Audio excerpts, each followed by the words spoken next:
Looks Yep. great. It's my homage to Hunter.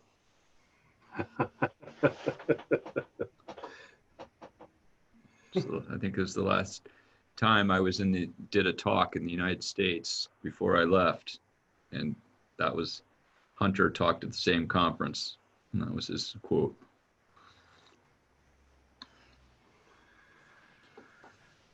You misspelled a couple words on this slide, Tim. You're sucked right into the culture there. Oh, with my bespoke spelling of what word? Program. I have to admit, I can't bring myself to say whilst. Yeah. That's the bridge too far. Do you spell things with a U? It actually, I do UK auto correct now, so it actually does pretty much autofill everything and Fix all the mistakes from the colonies, does it? Yeah, well, I tease the students that they're really at a loss for Scrabble because they don't know words with Z, which is such a high value letter, and that's the other one. All my Z's disappear and get replaced by S's. You have catalyzing with a Z in there. Yeah, that's me. That's me being a rebel.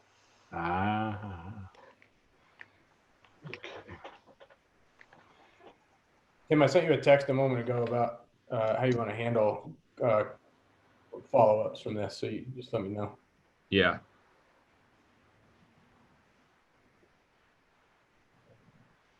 I have a few places throughout. I'll make some points people might find interesting. I mean, I'm trying to wrap it in a reasonable time for some Q&A. But I can't get much into the TMS stuff and the like. I said, some stuff will be leave something for next time when I come visit.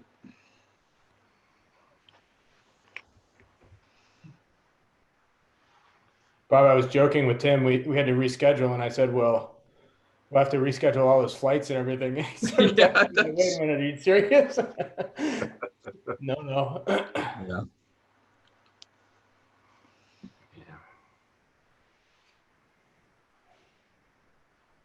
What do we have here for?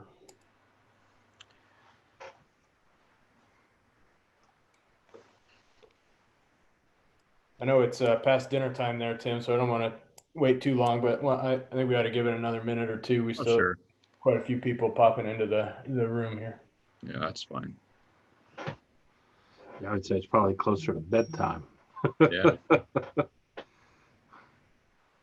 Yeah, I'm drinking some watered down coffee.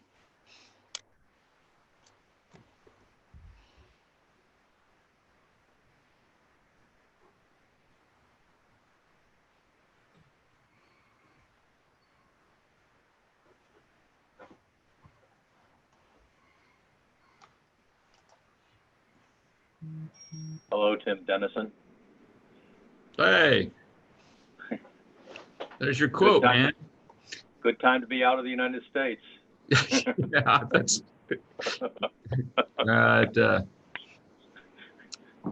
yeah.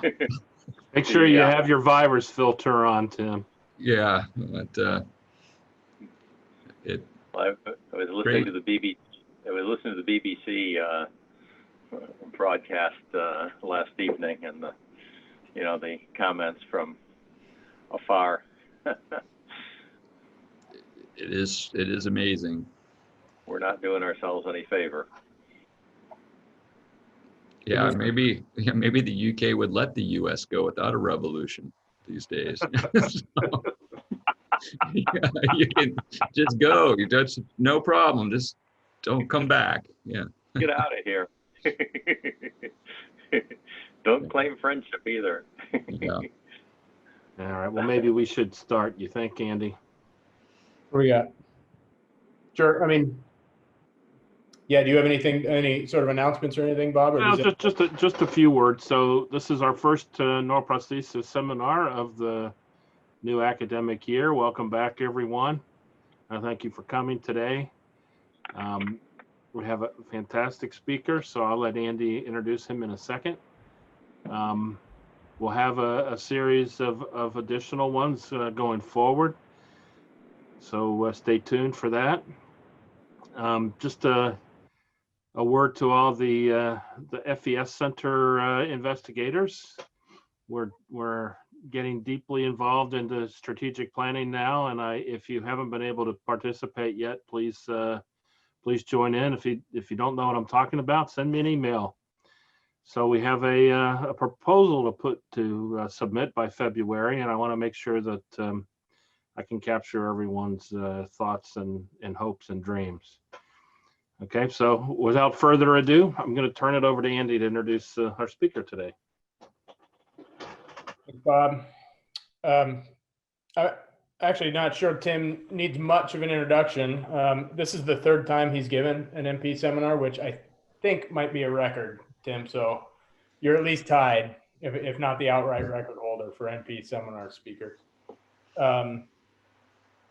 This is your first at Oxford, though. The last time you spoke, you were on your way out at Medtronic and had some words about your view of the ecosystem from that point of view. And I'm really curious to see if you have a different view of the ecosystem from your point of view, both in the UK and as an academic now. So hopefully that'll come up. I think the fact that you've given 3 of these seminars is indicative of our respect for you and your work, and certain similarity in approach and mindset. So I'm always really interested to hear what you have to talk about. So Tim got his bachelor's degree in physics at the University of Chicago, and then a PhD in electrical engineering at MIT, and then recently got an MBA at the famous Booth School at the University of Chicago. He's had an incredibly diverse career. I actually sort of went down an internet rabbit hole this morning after seeing that he had built an array in the Utah desert to detect large or high energy gamma rays, and went down a long rabbit hole to figure out why anyone would want to do such a thing. Turns out that's a pretty interesting project. He has worked in analog devices, where I assume he first fell in love with ICs, and then moved to Medtronic and recently started his lab at Oxford. Interestingly, I think Tim was just talking about how he teaches at a volunteer basis at Oxford. Also, Tim has served on the boards of numerous organizations over the years, including at the Baca Museum in Minneapolis, which is quite a place. So not only professionally proficient, but gives back to the community at every turn. And it's really my pleasure to introduce Tim and welcome him back as an MP speaker. I appreciate the warm introduction. I have a strong affinity for Case Western, as you all know. Many of my best executives at Medtronic and also my best co-workers were all from Case alums and the like. And so you really are exceptional in the world for training biomedical engineers. So it's my pleasure to be back. And I'm going to pick up a theme I've been talking about for years, add a little spin of kind of what I've been up to at Oxford, still exploring it, but it's thinking about new ways of catalyzing translation, trying to further uptake of new therapies. And in honor of Hunter, who I'm glad is here, he captured it very well at the last talk I saw as a resident of the US, where he said, we need to innovate how we innovate. And that's really the theme of the talk. So have some disclosures of small companies I consult with, obviously some IP in this space. I do have, remaining equity at Medtronic and bioinduction under 1%. I guess if I had more than 1% at Medtronic, I wouldn't have to teach. The collaborations also with multiple companies doing research tool development, but also importantly, several devices I'm going to talk about are investigational use only, which is important in the US. And I want to call out my key collaborators, both in the US and then here in Europe, as well as the growing lab here and bioelectronic systems, as well as my funding sources. So I'm going to start out with really strong intrinsic motivation to set this up. This is Victoria, little girl, one of the youngest who was ever implanted with deep brain stimulation a few years ago. You might have read about her story. She had pretty severe dystonia, and in order to really, in a sense, save her life, they implanted a deep brain stimulation system down at King's in London. And I want to tell, two things about Victoria. One is that for small children, we have an opportunity to put in neurotech and really change their lives. Really steer them for the better, both within epilepsy, but also in areas like dystonia. But the challenge is that the devices these kids get, really, it's what falls off the truck. They were designed for adults. And so the challenge is, the neurosurgeon says the kids have to grow so that they're large enough to get a system for an adult. But at the same time, the disease itself is preventing them oftentimes from growing. So we're in this engineering catch-22. And for me, it's this kind of problem, getting way out in the front line now, that I'm trying to resolve, saying, are there ways as engineers we can kind of crack some of these thorny issues? And, Victoria's journey actually ties into a bigger issue. If we look at this chart, this is the burden of disease in the EU. And we look at the millions of patients suffering each year from a disease, the cost for every one of them in euros, and then the aggregate costs. We see that where neurotech kind of has a foothold today, I'd say in Parkinson's disease, is important, of course, but also really represents a very small fraction of the overall burden of, in this case, just brain disorders, let alone other issues with the nervous system. And so another opportunity for us to say, can we actually create neurotechnology and branch out beyond the areas where we sit today and have an even greater impact, especially moving into disorders that are chronic health conditions that aren't necessarily degenerative, where we might be able to actually provide a lifetime of restoration. Now, another motivation for thinking about electronics is, of course, the pharma challenges with productivity. I like this graph. It's getting a little old, needs to be updated, but from 2012 in Nature, plotting on the y-axis the number of drugs released per $1 billion of R&D spending, and notice that that's logarithmic.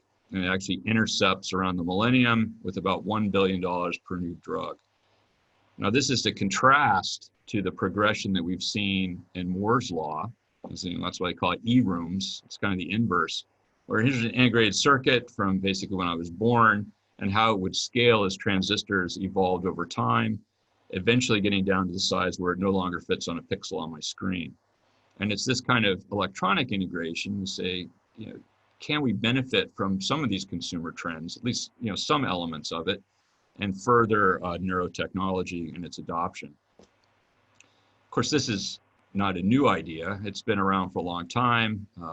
Galvani, going back and looking at electricity in the nervous system, but specifically with the transistor, when we look at the 1960s, it was that control, both in terms of space, time, and current levels, that really started to create the advent and the breakthroughs of medical devices as we know them today.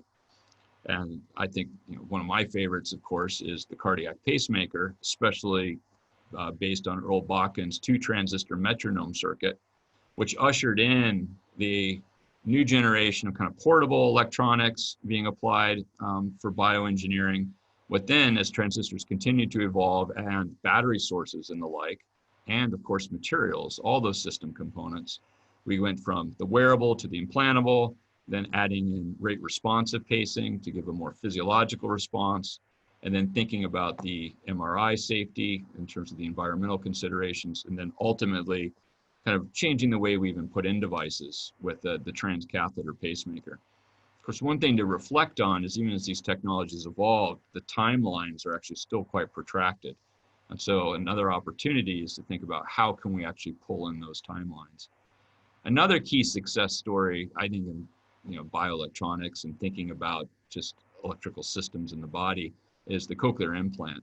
And I'll touch on this again coming up, but this notion of not just restoring, say, the heartbeat, but actually understanding the coding in the nervous system and replacing that, if you will, with an electronic circuit and restoring information flow, and to a certain level, restoring full health to the patients who are receiving these technologies. So in sum, if we look at the rise, if you will, of bioelectronics over the years, the left-hand side shows the diversity of clinical applications, ranging from deep brain stimulators down to cardiac pacemakers, out into the periphery, even foot drop and tibial nerve for incontinence and the like. There's a vast diversity even of accepted technologies today, let alone new indications that might be emerging. But we as engineers oftentimes focus on the right-hand side, thinking about the technology stack and the different ways we can actuate the nervous system down on the bottom. This is where a lot of us got started in terms of putting energy and patterns into the nervous system. But now what's emerging as well is what are areas that we can sense through another set of interfaces and materials considerations. How do we connect that sensed information, say, to the actuator through classifiers and controls? How do we inform the optimization of those classifiers and controls with databases and modeling and connect all this together in really a holistic technology stack? And so I'm pointing this out, a case, I don't need to reinforce this quite as much, but if this is, of course, just one element of many of the considerations of bringing a system to the clinic. And so on reflection, we're thinking about what does it take to make a platform? The technology, as in and of itself isn't complete. We need to think about the scientific validity, the mechanism of action within Andy and the centers there. What is the clinical necessity? Is there truly an unmet need from a clinical perspective that we're addressing? But also over on the left, and this is something I've really spent a lot of time on, especially coming to Oxford, is thinking about practical things like the economic viability. And I'll touch a bit more on that. Some of the workflows and clinical acceptance, and then also how can we streamline regulatory pathways. So I draw this oftentimes as a circle because like a wheel, pretty much all these segments have to come together. Otherwise it gets to be a bit of a bumpy road. So just touching on a few things on that wheel and I think it's always important for us to always reflect on where did the technology come from. And so thinking about this as evolution is what, oftentimes there's technology breakthroughs, but also a lot of the work we do is evolution, saying the brain stimulator, understanding in DBS that a lot of these technologies were replacing, say, a classical lesioning target. And that can be both an advantage for us in terms of helping to streamline clinical acceptance, surgeons being comfortable with putting an electrode deep into the brain using stereotactic techniques, but it can also be an anchor. And we have to be wary of that and think actively about shifting the mindsets, saying that a model of a lesion, while it can be useful, might actually also sell us short on what the potentials could be. And of course, an area I've been passionate about is thinking about adding the sensors, breaking away from the notion of a static lesion and becoming more dynamic and physiologically responsive. Now, on top of this, from a technology standpoint, when Andy asked me to think about things that are relevant in the UK, a lot of the technology really has to get cleared through NICE. So basically our clearinghouse of new technologies where we think about economics. And so a very key element that we work on within the lab is thinking about the quality of life-adjusted years and how much that costs. And so first the definition of the quality. So we go from 0 to 1, where 1 is perfect health, 0 is dead. And then of course, time going by on the x-axis. And we look at what is the comparative increase in both the quality of the life as well as the extension of life with and without our intervention. And we look at the difference of the areas, and then we normalize that by the cost of the intervention, including the surgery and the like. And we have a hurdle. And so as an engineer, I actually really enjoy this as a metric. It's basically saying, can you achieve an improvement of a quality for 25,000 pounds or less? And if so, you have a chance to move forward. If not, you're going to actually face a fairly significant hurdle. And I like this economic perspective because it really helps us to focus both on lowering costs of the services we're providing and or improving the quality of life adjusted years. It's really a nice metric to kind of solidify what our design objectives are on top of what the other clinical user needs are. Now, in addition to this, another area I don't have too much time to get into, but thinking about other frictions that we face is really quality management systems and the regulatory environment. Thinking about all the elements that have to come together, 62304 design software, thinking about the quality management system, 14971, do you understand risk and the like? As innovators in the field, one of the key things I want to try to provide is, for those innovators, is a streamlined quality management system with some templates. And so we just had an NIH grant come through for the Open Mind Consortium And my bit of it with Kent Leidy from NeuroVista, now CEO of Cadence, is to come up with an open source quality management system. And that's something I'd love to engage with the case community on as we mature that and start to deploy it this year. So that's a quick highlight. I mean, thinking about all these different constraints, all the different considerations that come into practice. But on top of that, each one of them is kind of still siloed, if you will. And so another area of the platform is thinking about, can we take and look at platform economics and platform capabilities and try to streamline even a more holistic translational pathway than what we have today. So I'm going to walk you through some of these notions of platform economics. This is a nice little cartoon from a business analysis of platforms. And so we'll start with just the simplest, the product platform, where there's a family. So you'll be familiar with Volkswagen or Audi, where there's a common infrastructure, and then off that chassis, you can do multiple product derivatives. And so in our space, an example of that would be the cochlear implant. So when we think about advanced bionics, they built a kind of amazing cochlear implant. And then from that core technology of precision stimulation circuits, they could actually create a derivative of families in neuromodulation, ranging from deep brain stimulation with steering electrodes to more precise spinal cord stimulation. And so that's just one example of how a common neurotechnology infrastructure can actually enable a very diverse set of products. Of course, there are other kind of base platform models, including science platforms, as they call them. And so examples of that from my own past and at NeuroPace is to take a common stimulator, if you will, a base stimulator, such as the Activa PC, and then as an investigational toolkit, start to put in the capability to do scientific investigations, measure field potentials, prototype closed loops and the like. And from another perspective, kind of I'll say from the regulatory perspective, the strategy is to take an existing neurostimulator and then tack on top of it a scientific instrumentation platform. And then this becomes an engine where people can explore and try out new ideas and but at the same time, minimize the potential risk for study subjects.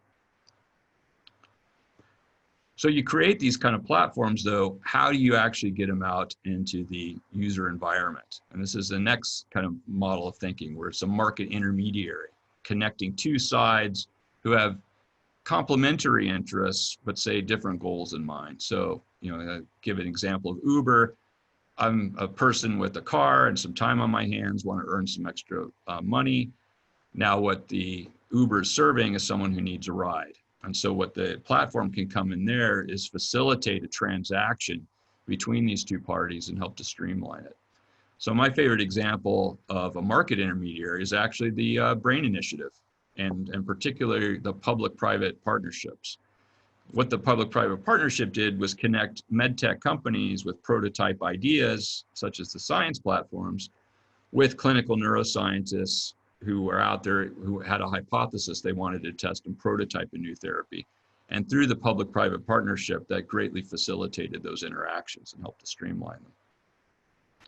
Now, the final area platform, and one of the strongest, is to think about an entire platform ecosystem, where off of that platform, you can build derivative complementary products and use those to deploy at scale and kind of build out an entire ecosystem of support. And so one model of this, Cameron McIntyre was in a conference I was in a few weeks ago about thinking about the platform as a hardware infrastructure, and then these complementary platforms, say it could be software derivatives that are small focused adjustments that are made on a per therapy basis. And if we design this kind of platform correctly, one could think about it as a model for discovery science and translation. So if we take that model, say, of the scientific platform, insert it into the center here, we can think about a patient coming in who needs a therapy. They'll have access to an existing neurostimulator, but then they can be enrolled into a clinical study, and that scientific platform basically enabled. Once they're enabled in the clinical trial, the researchers can explore the unique science, prototype new therapies, and then those ideas that work can actually be put into upgrades into the next stimulator platform. And so this creates kind of a virtuous cycle, and we can learn and propagate this in a very, granted, it might see as an incremental way, but actually I see it as a kind of continuous learning pathway where we really manage risk and investments in a practical way over time. So an example of how this has worked is, from the public-private partnership, is say Aisha Gundaz's work at the University of Florida, where she's been looking at essential tremor and its enhanced treatment, where in an intention tremor, you need stimulation when you're actively moving, but then when you're actually resting, perhaps you can turn the stimulator down.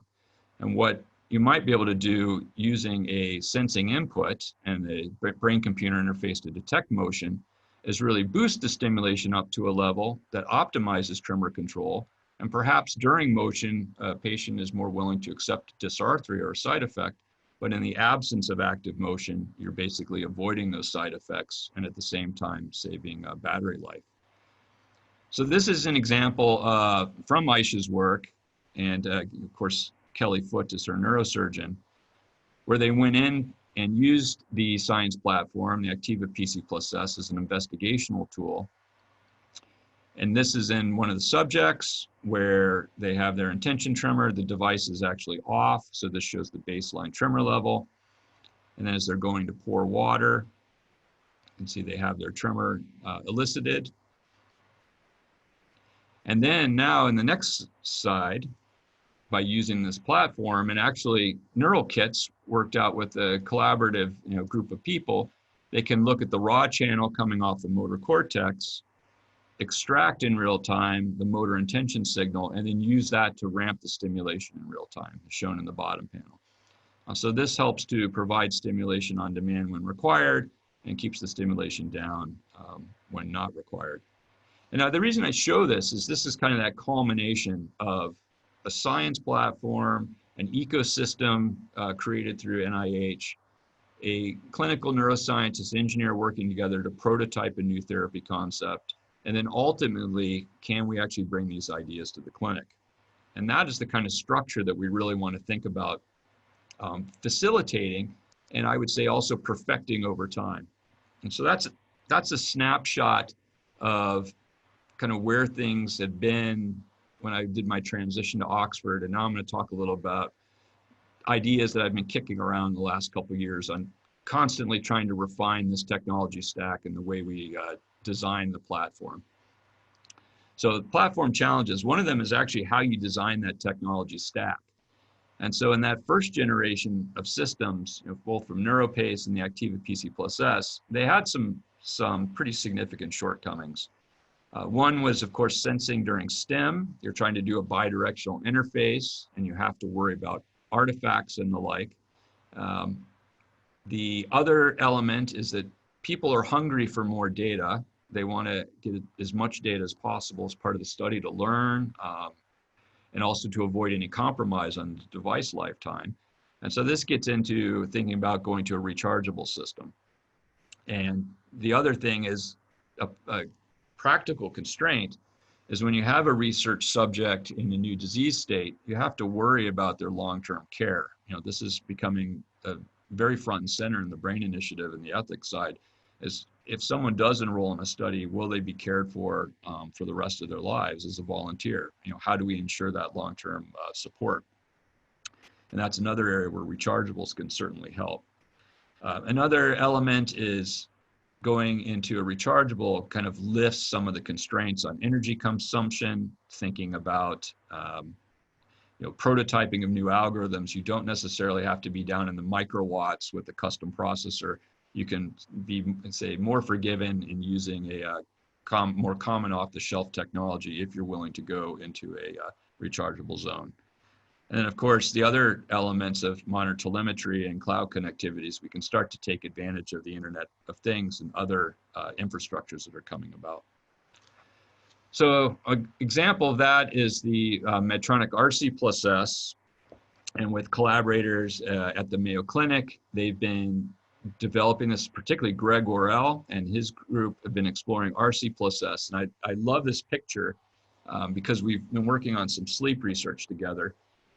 And you think about how challenging it is to actually gather an overnight stay with the subject, bringing them into a sleep lab, instrumenting them, gathering the EEG. Well, with the RC+S, Greg and his team, they're basically streaming out from their study subjects 24/7. So technically 23/7 because they need an hour to recharge. But this is an example of 3 nights where they're able to record, with the subject at home in their natural living or in a natural state, and start to look at what are the natural circadian patterns, how do brain rhythms fluctuate over time, and we can really get a deep sense of neural dynamics in the natural environment over incredibly long times, and start to compare among disease states and look for the similarities and differences of how networks are behaving. And so I'm quite excited from a clinical neuroscience perspective of what this kind of technology can bring about. But also looking toward the future and the miniaturization is thinking about cranial mount. And one thing that can be a challenge in a pectorally mounted device is the heart. So if we come up with an electrical model of the overall system, you can think about putting the device case, especially a majority of many devices are placed on the left-hand side of the heart, right over the largest biopotential generator in the body. So we're trying to measure differentially, say, microvolts RMS signals from brain targets, but over our common reference, we might be facing a millivolt level signal. And so by definition, we need to have common mode rejection ratio and matching on the order of 60 dB, part in 1,000. And that can be really challenging when you think about all the tolerant stack ups of the materials, of the electrode, how well they insulate and the like. And so what can often happen is a subset of the population will have ECG artifact bleeding through. And when you look at those tolerances and what's required, it can be a real challenge with modern material sets and the like if you're just measuring passively. So we've got a paper that we're presenting in a couple of weeks on physiological artifacts and the implications for BCI design. We've done a lot of modeling of this, and intuitively, but we show it numerically through modeling. If you're moving the kit up to the cranium, the tolerances that you basically have to deal with are forgiven by orders of magnitude. And so the ability to resolve precision circuits is actually restored, and you don't really need to worry as much about ECG artifact. And I think that's something that as we start discussing adding physiological signals in closed loop, we really need to think carefully about all the sources of artifacts, where are we placing different materials in the body, and what are the ramifications of that for any kind of artifacts and how they would impact an algorithm. So as I discussed earlier, on top of being motivated just to avoid artifacts by being up in the cranium, we also just want to make devices smaller so we can go after this patient population like Victoria. So that's the big initiative for me, is saying, pushing into these orphan disease states, using platform economics to go into areas that really major med tech just doesn't want to invest in right now. There's just not a solid enough return on investment. And so can we actually serve this patient population by being clever with platform design and the adoption of technology? So this is a kind of partnership with a UK company. And so at CASE, you might actually recognize this base company. So it's FineTech Medical, which you'll know as the creator of the SARS system, the Sacral Anterior Root Stimulator. And they are the only licensed UK manufacturer of active implantable medical devices. And so we've been teaming together as an academic team and working on research tools that will support a platform for orphan research and getting these devices out into the community. I'm going to talk a little bit about our joint projects. So using the model that I've discussed before, we have what we call the Dynamo Research System, and the predicate device is their PicoStim, which is a little cranial mount device, about 7 cc's. It's about the dimensionality of a common cochlear implant. And what's appealing for it for pediatrics is that we can do a cranial mount, and like I said, with the cochlear implant size, mounted on the head, but also using guide tubes and the robotic surgery, we can actually have a long-term, the goal is to have a long-term solution where as the child grows, we can actually go in and use the guide tubes as a implanted cannula and do adjustments on the lead length. And so that's kind of a baseline advantage of both the size, the ability to expand the system as the child grows, and then of course being a rechargeable system has its advantages for longevity. Of course, I want to reinforce this is all investigational only. So on top of that, with my team at Oxford, we've been working on the research submodules, and those include actually very simple ideas like circadian pattern generation. Can we actually do more refined stimulation protocols that align to the clock, as opposed to just having stimulation on 24/7 or very crude cycling methods? So we have a precision circadian pattern generator, and then overlaid on top of that, adjust stimulation. And I use the example of an inner ear, but we have the that notion of a vestibular system. We can measure motion through a MIMS accelerometer, and then use that to adapt the system in real time using very similar algorithms. You know, the advantage of commercial technology is this all exists for just a few dollars, and we can put that kind of technology in and explore its use for improving care. And of course, ultimately looking at bioelectrical signals as well, and getting down to resolving on the order of microvolts and using that to see what's going on intracranial in the region of our electrodes. So the idea here is very similar. It's that platform of, you know, the predicate where the regulators have experience with it, but then superimposing on top of that a series of research modules that are quite flexible. So we have a paper coming out at the IEEE SMC conference on, you know, the design of this system. Many of the components are derived from the PicoStim, but then shown in tan are these areas where we put on the research overlay, including the motion sensing, the bioelectronic amplifiers, a toolkit for classifier and control exploration, and then kind of the support of the data science wrappers around it and what is entailed.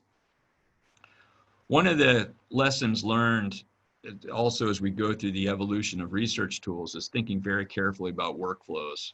And so this is not an example of human factors at work. I would actually, in fact, I argue that at this stage, we have an engineering co-pilot. So my model, Hunter and Bob will recognize this. When we were kids, you know, you get on an airplane and there was a pilot, a co-pilot, and then sitting behind them was actually a flight engineer who would kind of keep track of all the equipment and help keep the plane in the air while the pilots were actually doing the job of flying it.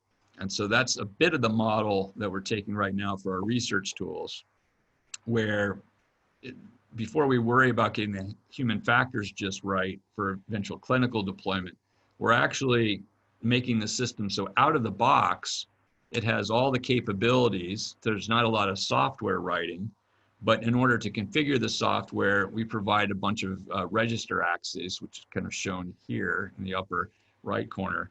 And this allows us, gives us a great degree of flexibility. We can actually basically set and configure the hardware as we would like for a specific disease state. And it doesn't require necessarily the software configuration, but you do need to understand basically how to set up the machine through a series of register configurations. So this is kind of an example snapshot where you set a baseline circadian pattern, say, you know, sleep through the night, have one pattern, a wake up program, a day program, then a going to bed program. And then on top of that, you can have other motion and bioelectronic sensors kind of kick off and apply different levels of stimulation therapy. So all of this being a flexible algorithm program. So an example of how it's being used, say we're really targeting the diseases where you know, the major companies just don't want to play right now, is Lennox-Gastaut epilepsy for children. So this is a collaboration with Great Ormond Street and King's, where we're going into the centromedian thalamus, putting in a pilot feasibility study with 10 patients. We're in the process now of writing up the protocol for this. And the notion is to do a kind of pilot feasibility study in the same spirit as the Sante work, where we can do a stagger start, and then 6 months of controlled measurement, standard stimulation, and then also move into an open label time where that allows us to really use the algorithm characteristics to say, can we even do better than, say, a standard tonic stimulation paradigm? But what I'm trying to reinforce here is the model is coming up with a reasonable research tool, robust enough for the regulators to know that we're providing a safe system for our research subjects, as well as the baseline therapy. But layered on top of that is, of course, the research capability. But the other element that comes in designing a platform is thinking about the economic side of it. And this is an area that I think from the Brain Initiative, we can continue to refine and think about that kind of app store model, as opposed to some of the historical models of where researchers would say get a research tool, but in order to get that access, you say had to give a non-exclusive right of first refusal to IP, things like that. So the idea here is, can we actually create more of an app store model where, say, the baseline therapy is supplied by a industry supporter, such as bioinduction, and then we have an expectation that the NHS will cover this device for X pounds per system. Now, the researchers can come in to the platform and they do their overlay toolkit and they do their discovery science. But our model using this platform and what we're doing with our collaborators is the researchers actually have full rights to all the intellectual property, and they don't have to give that up. But the idea is that in partnership with the company, they can take an option out. And if you actually make a useful discovery in one of these small disease states, if they see that final opportunity, they can actually very efficiently commercialize it. And then actually we split, similar to an app store, the value that's created. So the academics and their universities can get, say, A, and that gives them some contribution margin for their discovery, while the companies themselves actually still make a profit and can support this as the OEM and the therapy supporter in the field. And then the economics we're exploring as part of this experiment is basically to show that with this model, we can still create and sell meeting the quality per pound objective for X, and that X is greater than what we need for A and B to be successful. So the idea is, not just the hardware, but also just the model for how we engage the ecosystem, engage researchers and say, you can actually help to create therapies, and there could be a pathway long-term, especially for some of these orphan states. Now with that, kind of in my wrap-up time is thinking about some observations and limitations that I'm observing in this. One is, of course, platforms have their advantages, but of course they also have disadvantages. And one of those I would say is, are you a jack of all trades, but a master of none? And so one of the things to be very cautious of is to try to overextend a platform where it really starts to run out of capability. And I think we've seen some examples of that in neuromodulation with studies that have had faltered and where we just can't, we're pushing the platform actually beyond its limits. The other thing that's interesting to watch is, of course, platforms seem to be everywhere these days. And I don't say that cynically. I think I'm going to come to why I think that is. So other examples of platforms that are also trying to catalyze the design space include, say, Cortec in Freiburg, Germany, where Jorn is deploying the brain interchange. And that also includes, is drawn by his cartoon and the puzzle pieces, a full stack from the interface to the nervous system all the way to the sensors and the data science support that's required. Also, another UK-Canadian startup out of Cambridge is BIOS. So they have a platform approach. And so they're also thinking about a device and a full technology stack, especially thinking about the area of prosthetics and then moving into other areas of the nervous system, such as cardiac control, looking at heart failure and the like. So it's very similar, looking at building a hardware instrument and then deploying it to the community with a supporting instrumentation pack. So how do we make sense of what's going on in 2020? We've got all these platforms that are evolving, and I come back to where I think we sit on the technology life cycle. So the classic technology S-curve, which I think a lot of people have seen, kind of you think about the performance measure and then the time and the total investment going by on the x-axis. We tend to go through these cycles where there's major product innovation that aligns with an area of ferment, where there's a lot of design competition, kind of replacing other technologies, other therapies.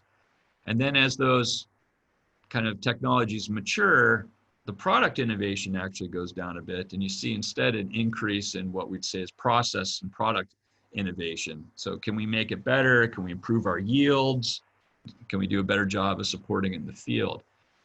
So I would say, up until about 5 years ago or so, a lot of, one could argue that a lot of what was going on was, really process innovation.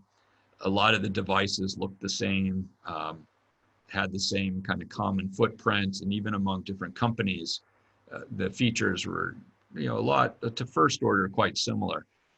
But I think partly through the Brain Initiative and some of these, quite sizable investments, we've kicked off a new era, and we're seeing it in, I'd like to think, a new era of major product innovation, and especially this notion of having the ferment of what is the dominant design in the future. I think that's actually still being created. We have directional leads, MRI capabilities, different levels of algorithm and sensing capability. So companies are actually really kind of working this out. Cortec has a distributed energy system similar to a cochlear implant. How will that play into this ecosystem? And so I think for us, and within the Case Western community, it's really exciting because we're entering this new phase where there's a big shakeup of what the design should look like and a lot of innovation that's going on. So I'm actually quite excited, and I think that's also reflected in all of these translational platforms that are starting to be kicked about. So I'd be remiss that in our zealousness for new technologies and platforms and their deployment, if I didn't pause and just say, we do need to reflect, I think always as a community, and have the best interests of our patients and the clinicians we support in mind. And so I'm happy with the Brain Initiative that they continue to bring neuroethics front and center.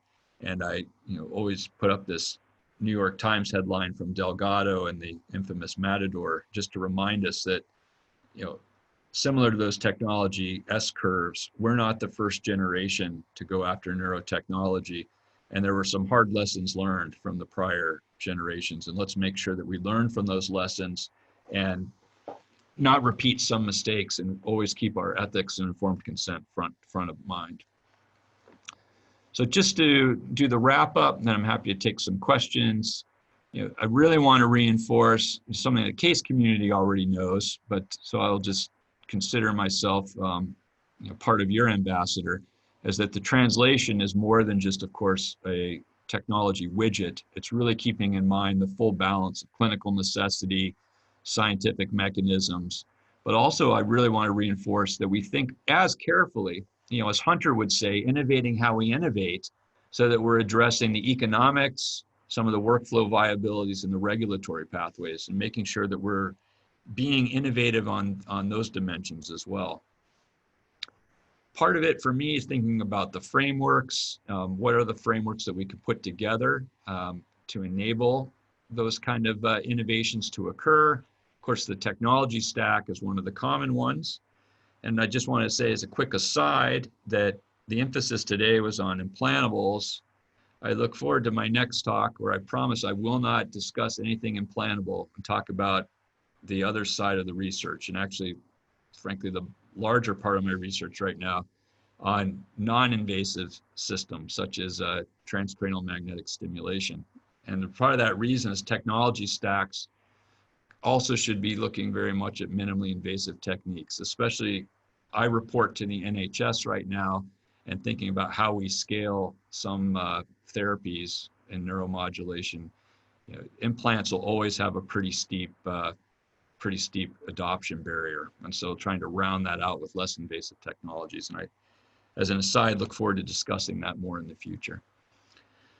But on top of all this, in terms of the technology stack, is also spending as much time thinking about what can we do to learn from some of these platform economies that are out there today that are quite dominant and have some, interesting infrastructures. At the same time, the caution being many of these platforms have some drawbacks that we have to consider. I don't want to get into politics, but I'll just comment when we look at some of the roles Facebook has and Twitter in society. We also need to think very carefully about the governance that we're applying in platforms, and are we putting the right safety measures in place as we roll out these new innovations. And so that's something that we really need to be thoughtful about as engineers, teaming up to take advantage of this.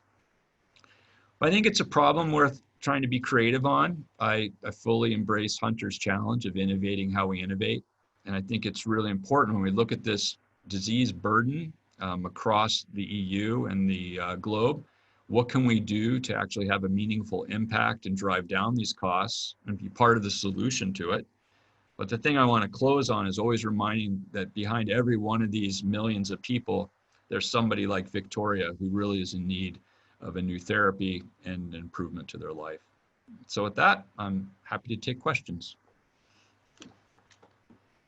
Tim, thank you so much. That was excellent. I really think, well, for me personally, I think your concept there of building scientific payloads onto commercially viable devices has a nice ring to it and a nice path forward. A question I did have though was that in one of your slides you had a figure that the payer, in your case NHS, had X dollars to offer for a given system, but that a scientific payload may offer an additional value over time that would be split between the manufacturer and the scientists. Do you envision that you would go back at that point to the payer and ask for an increase in X, or is that sort of against is the whole point just to increase the value without increasing the cost? And if that's the case, how do you innovate under that cap? Yeah, so it's the one thing I want to make clear is the X is not necessarily fixed, so that what the NHS doesn't say a DBS system shall cost £25,000. What they'll say is when you do your clinical trial and you estimate your quality with your healthcare economists, that then sets a limit for the value. Basically that gives you a sense of the value that you can capture. Now, one of the basis of basic pricing theory is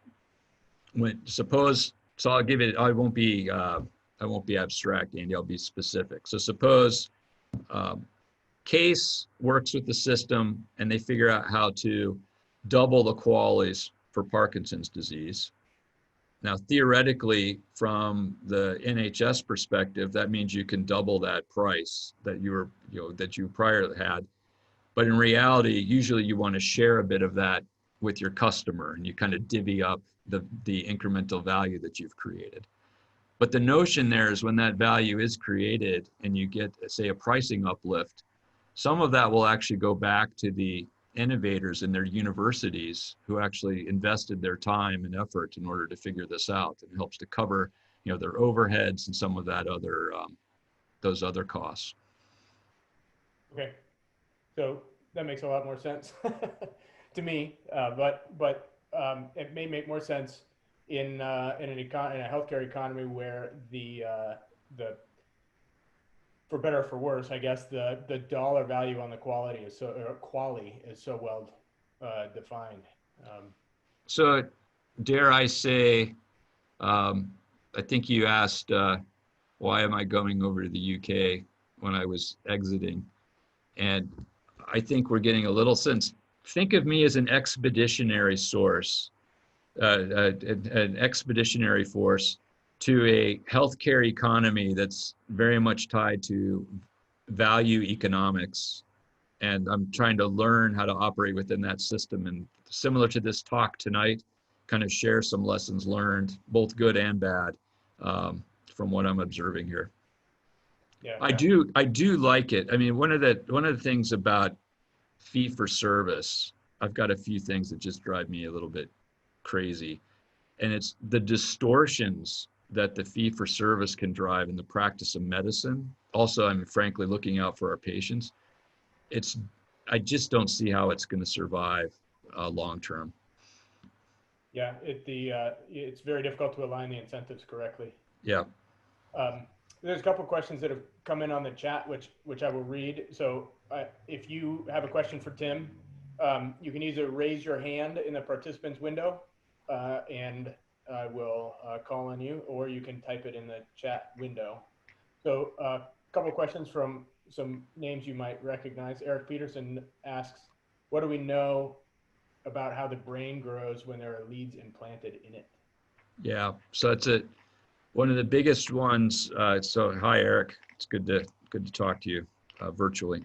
One of the biggest issues they have is the cranium's growing and the brain's growing. Now, granted, the nice thing about the head and the brain is they tend to grow and hit maturity relatively young, but they can go in and actually adjust to first order. Now, this is critical, Eric, to first order, open up and actually adjust the displacement length of the lead down and kind of adjust for the height differential. Now, this is an interesting thought, thinking about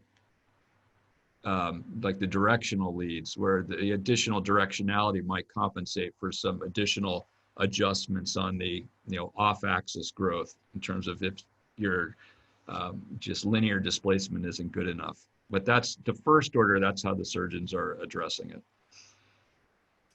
Eric, if you have a follow-up, you can put your hand up, click on the participants window and click on raise hand, and we'll get you on there. Juan Hincapie asks if non-invasive technologies ever disrupt implanted ones by providing therapy with similar efficacy, presumably at significantly lower sort of cost of development and implementation. Yeah, so the one that strikes me right now, and you're all my peers on this. In fact, many of you on the phone I'm certain are better experts on this than I am. My motivation on TMS and taking a look at TMS, and then others are working on focused ultrasound, of course, and the like, is looking at mood disorders. And so, mood disorders has been really tricky with DBS technology. It's had the progress is being made, but it's slow. And also thinking about some of the results that are coming out with TMS. Now, granted, they're early trials, but Stanford has a protocol that they're looking at accelerating and getting strong responses from. How those hold up over time. But you think about TMS as a first order. So what I'll say is it's your first line of intervention. There's a lot to be said for it, especially in community healthcare settings and pushing devices out into the home. Certainly it's worth taking a much harder run at that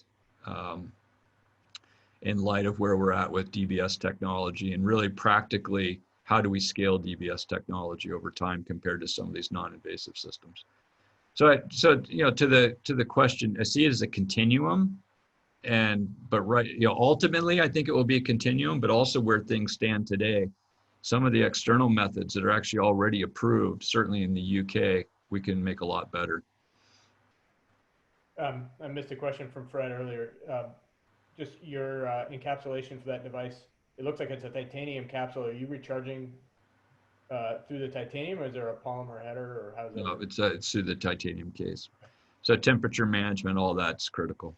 Yeah. Jessica Block wants to know, what is the hurdle difference between a large-scale clinical device at 25,000 pounds per quality versus an orphan device?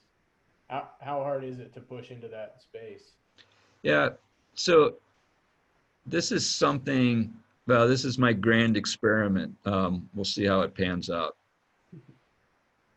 Thinking about the economics of these, once you have a mainline product that you can basically tag onto, so, a predicate that is commercially viable.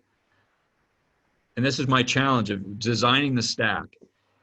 Can we design a stack? So if there's a mainline predicate, then these new orphans are just marginal basically a marginal cost, certainly for the therapy development. So what does it take so that that incremental therapy is as inexpensive as possible? Like that is, as an engineer, that is what I'm obsessed with.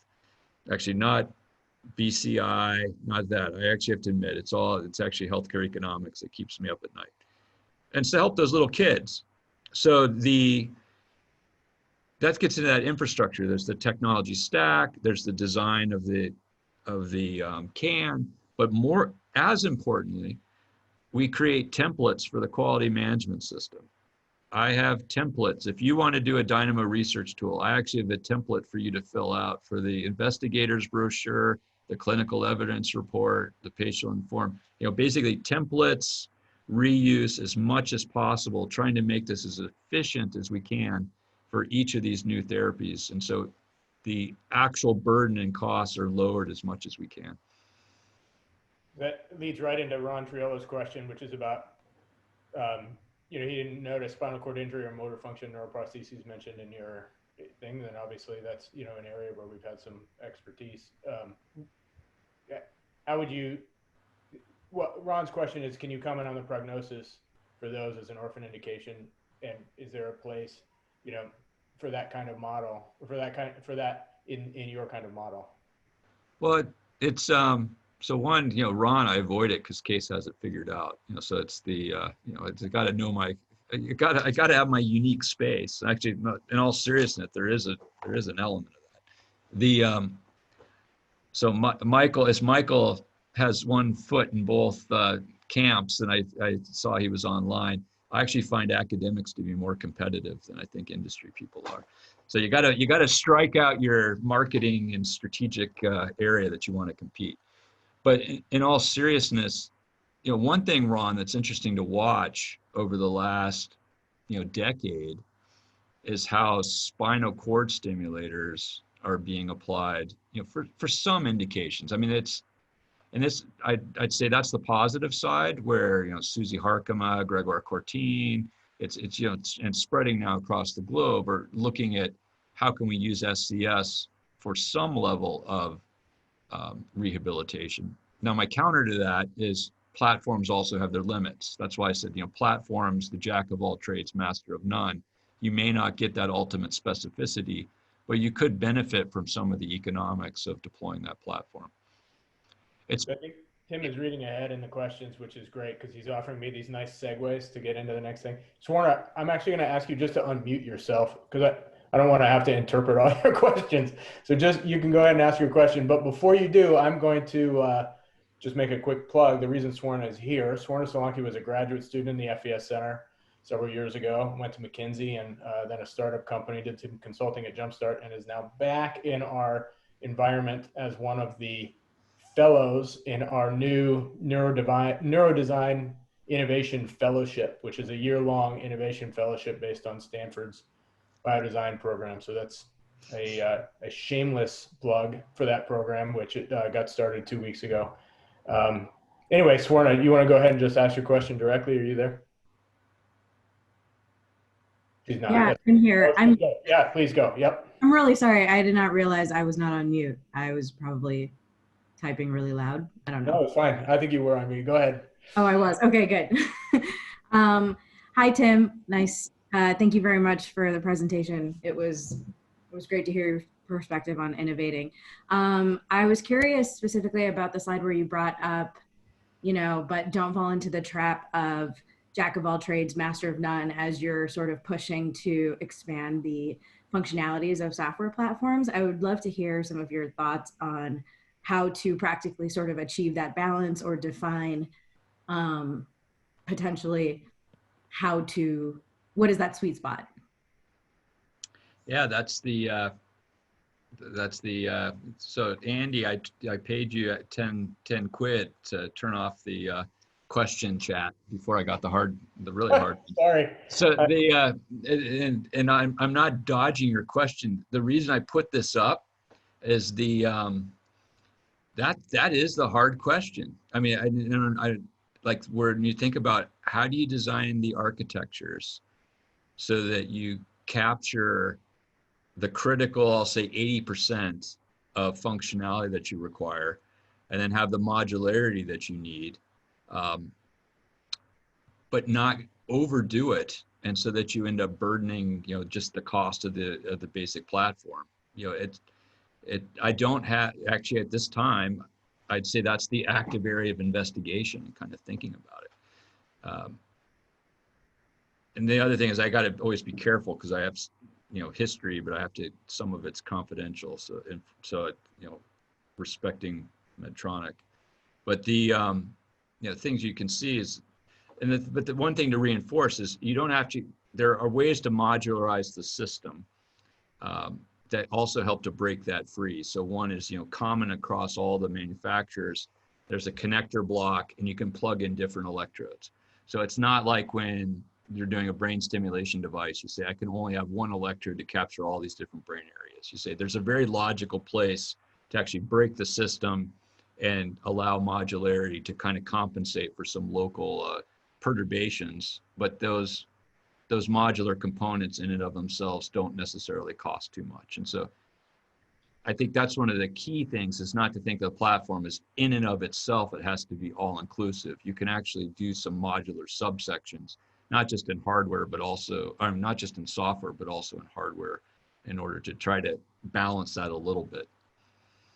I know it's not a great answer, but that's because this is the part I wrestle about. That's why I'm putting in my honesty. That's in my limitations section, which also means things I'm still thinking about.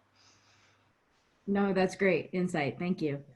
Mike Moffat has an interesting question, Tim, also. So Mike, are you on? Yeah, I'm on. So Tim, thank you for your very nice talk. I was just wondering, since you've been thinking about these different models of innovation and collaboration in an effort to service as many patients as possible, how you think about the role of innovation to reduce device costs, and how that might affect the field. Because I think there's maybe at least two sides to that coin, maybe more. Yeah.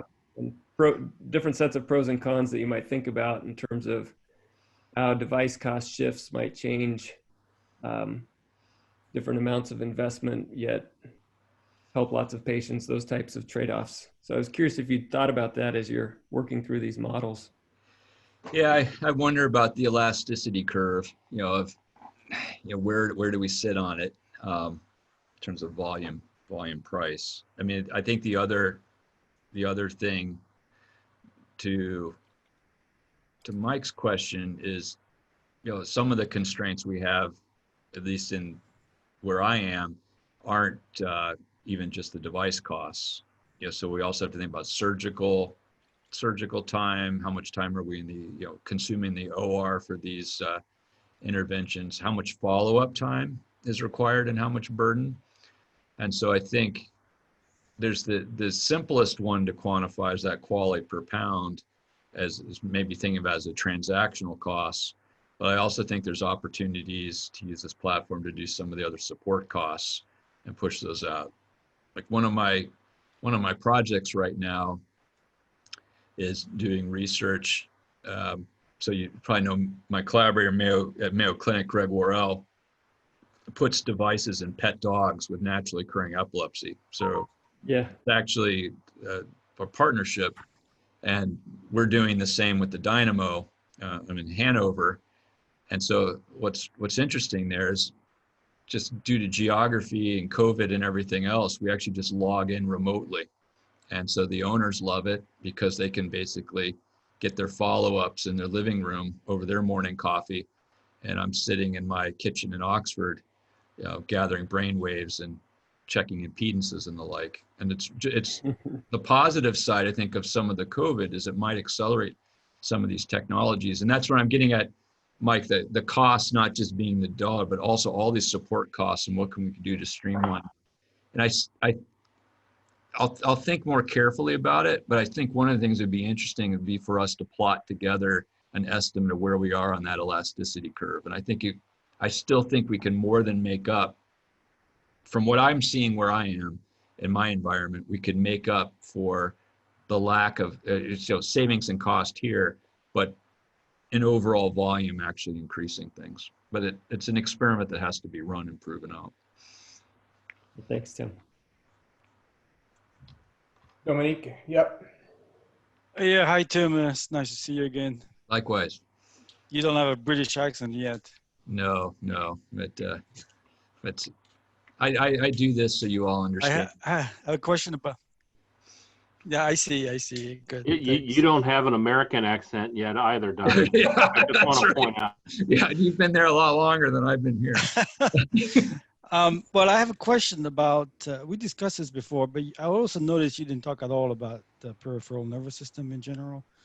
And so I have specifically the question about bioelectronics, which started in England, the autonomic nervous system, and where that's going, and how does that fit in your scheme of things? Yeah, so it's interesting here. I actually think the peripheral, what I'm seeing on the horizon is actually there's a big shift to the periphery. And I also see it within our funders. And so I think one of where people get the most excited these days is actually getting out into the periphery, the autonomic nervous system, obvious. So one thing here's a little sound bite is 5% of the NHS goes to incontinence treatment. And when the head of the Dementia Research Institute, Paul Matthews, who's in charge of my MRC grants, Paul, the lead off he gave when we had a big technology meeting for what do we do for dementia. And something really stuck with me with what Paul said. Remember, we want to come up with, we want to do something for dementia, but at the same time, as a group of engineers, we have to remember that the reason people are being put in care homes is they either become physically violent or they become incontinent. And they hit that threshold where just home care becomes too much of a burden. And so it's this area of incontinence. I mean, the other areas of interest, inflammation and the like. But what can we do out in the periphery? I think the acceptance level will also be a lot higher. There's still quite a bit of a concern for putting a lead in the brain that I see, rightfully. I think a lot of that's rightfully so. So I think there's a push into the periphery. It's just, Dominique, I don't have as much to share on that space from my perspective yet. That's one of those catalyzing areas that's just getting started. Okay, thank you. Dr. Saab, you're next. Is Carl Saab still on? Yes, I'm on. Hi, can you hear me? Hey, Carl. Yeah. Hi, Tim. How are you? I missed you in China when we were able to travel last year, back in the days. Yeah. I'm at Cleveland Clinic now in Case Western. Quick question. You mentioned TMS. For those of us on the basic science side, there's always been this unease about using bulky equipment to test in non-human primates as a bridge to humans. Do you think nowadays we're closer to using TMS in monkeys? You can, if you, so one of my collaborators is MagStem, and this is one part of me participating in these too, is to think about ways to collaborate or actually at least connect you with others.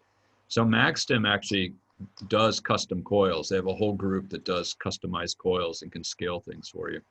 And so that's one of those issues. It actually came up to Dominique's point. I remember it was Nitish who actually gave a warning on how much time he spent scaling things for rodents versus maybe jumping up the chain, and talking about some of the translation challenges. And so if you have an idea that you would benefit, but you needed to scale your TMS coil accordingly, there are actually manufacturers who would be willing to partner with you to derive, basically design and provide such a coil. Beautiful. Thank you so much. I say this because I've seen them. So they've got coils, I think, even trying to go down to rodents. I wouldn't just hook that up though to a full system because it'll probably glow red hot. But yeah, thank you. I'm glad I called it. Any other questions? I don't see any. I do have a quickie. It's about the open system for quality control we were mentioning earlier. Yeah. How do we talk to you about that? Yeah. So you have an email or something? Yeah, Andy, this is your. I can and everyone, Andy can share my email with everybody. So maybe this is a good final point because Andy gave me a text. So Kent and I are working on the wiki right now, and we can send you a link to the wiki and some of the templates, because we are going to be looking for lead users to exercise the quality management system. And one of the elements of a lead user that we'd like is that you'd be willing to share some of your examples. We can redact them, but some examples, because I think one of the issues is when you just don't know what a risk assessment looks like, it can look scary. And so I either find, actually, I find a lot of people, it's not that they don't do enough, it's that they talk themselves out of even pursuing it because they have no idea what's involved. And if they actually saw an example, they'd probably say, oh, I can do that. And so we're looking for people who are willing to kind of help and participate in a wiki style and bring the whole field forward. This is, you know, it's like I said to my teenage son, there are things you do, and this is not going to be the cover of Nature. You know, they're not going to say quality management system released, but you know, I said, you know, kid, when you're going across the ocean, there's a bunch of folks down in the engine room shoveling coal, and that's an honorable thing to do. And so that's the QMS. That's us shoveling coal, and I need some people who are willing to help out.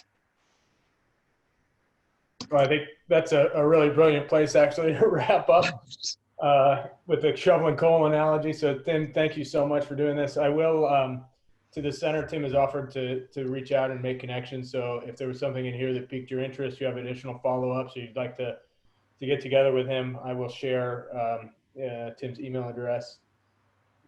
And the other one that's very relevant for the case community, you know, in the clinic, in the VA in particular, is I know you have a long storied history with FineTech and some customs and the like. And so we actually have some active research going on kind of expanding some of their capabilities on the transmitter side. And so if folks are interested in such things, please do reach out on that, because that's something that can be very tangible and we could work on together. Yeah, that's fantastic. I think a lot of our investigators get stymied by the hardware, as you can imagine. So that's an interesting avenue. Okay. All right. Hey, it's great seeing everybody. Tim, thank you. Thanks a million, Tim. This was really great. I give you permission to call Andy tomorrow at 8 a.m. in Oxford to follow up, okay? I will do that. I will do that. I'll start texting you all. So, all right. All right, great. Take care. Thanks everyone for joining. Thanks everybody for coming. Yeah, I mean this is a compliment. You're all making me very homesick. So I'm going to go home and sip a beer. All right. All right. Bye-bye. See ya. All right, bye.